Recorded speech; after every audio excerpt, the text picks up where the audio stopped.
It was cloudy and cool the Friday that we started out on our trip up to the mountains north of Dahlonega. We met at our usual mating place in Hickory Flat.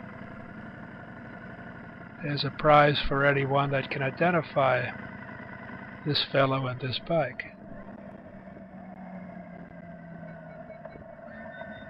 We were soon on our way, catching the road up to Birmingham. Not Birmingham, Alabama, but Birmingham, Cherokee County, Georgia.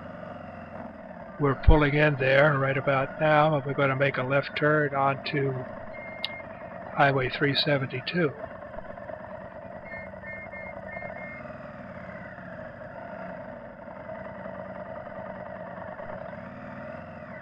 The three riders on this trip are Dan, that's where the camera is. In front of Dan is Frank, and in front of Frank is Bob. Bob is on a Suzuki, Frank is on a Harley, and Dan is riding his Triumph. Here we're passing Dawson Forest Road on the way up into Dawsonville.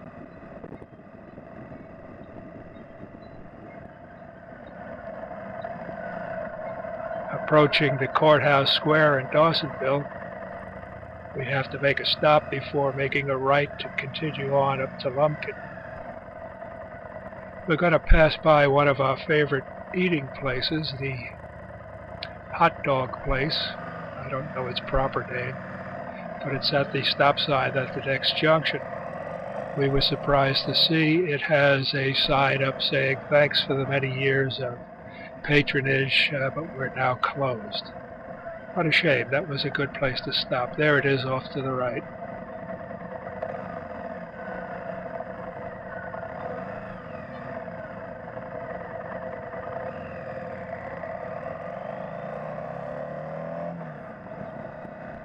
We got a more pleasant surprise as we headed further north into Lumpkin County. This road here at one time was just covered with tar snakes. That made it kind of treacherous on a moist day like today. They've recently repaved it and really made it into a nice route going north.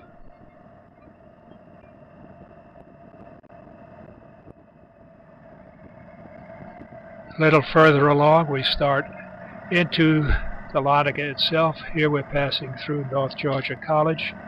You'll notice the Golden Dome is not quite shining today because of the cloud cover. We continue on into town itself, going to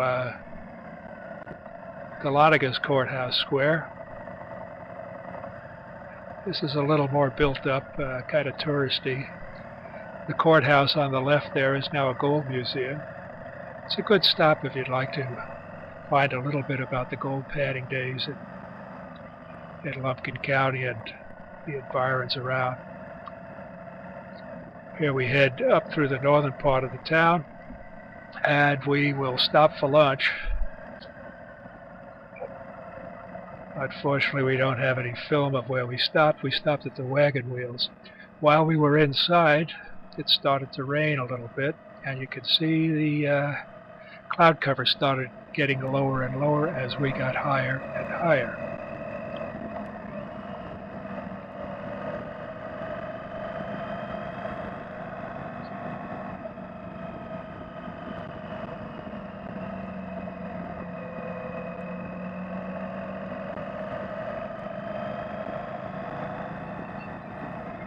This is a pretty twisty section going on up north. You can see the visibility is getting less and less and less.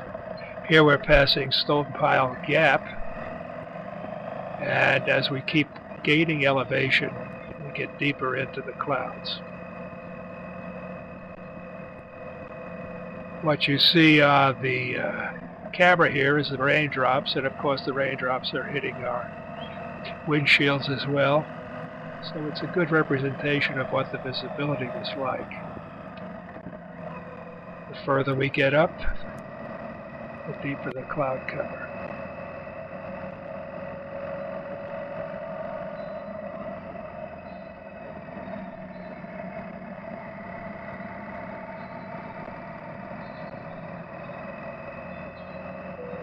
At this point, we were down to a crawl. We were approaching the Appalachian Trail crossover, and you could barely make out the sign.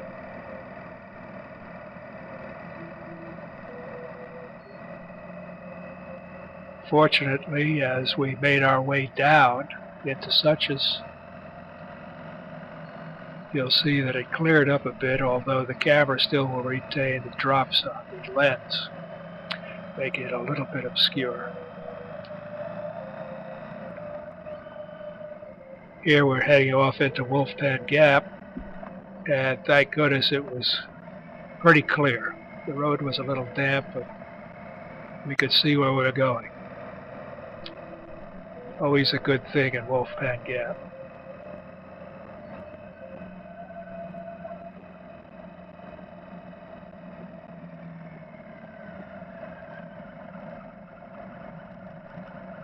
Here we're crossing over the dam, still on Wolfpan Gap Road, working our way over to Vogel State Park.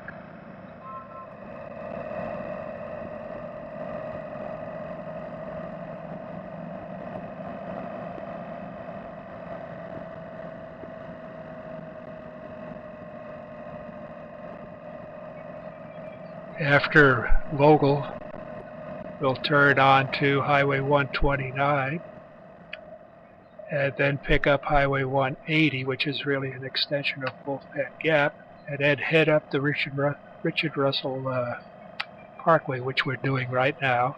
And you can see our friend the clouds are going to catch us very soon.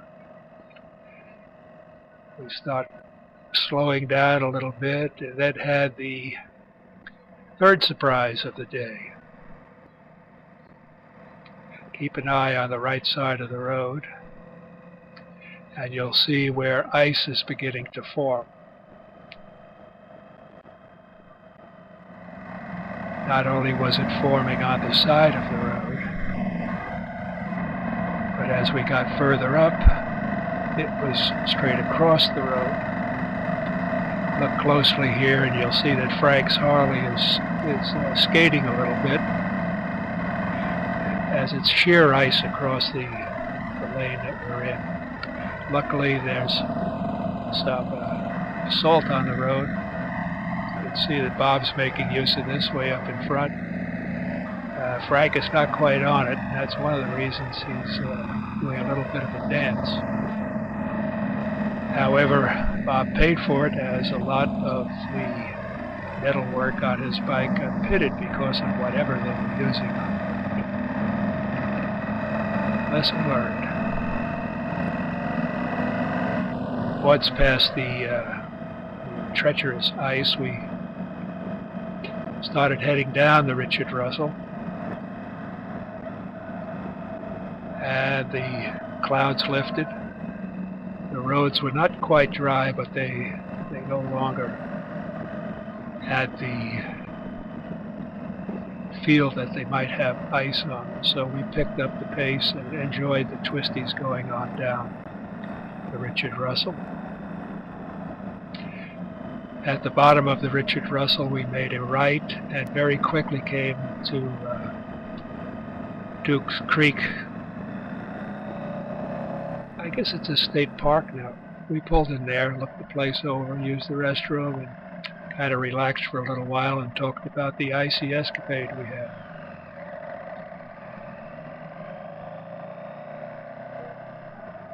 Soon thereafter, we made our way over to 400, back down to Dawson Forest Road. Frank headed straight down 400.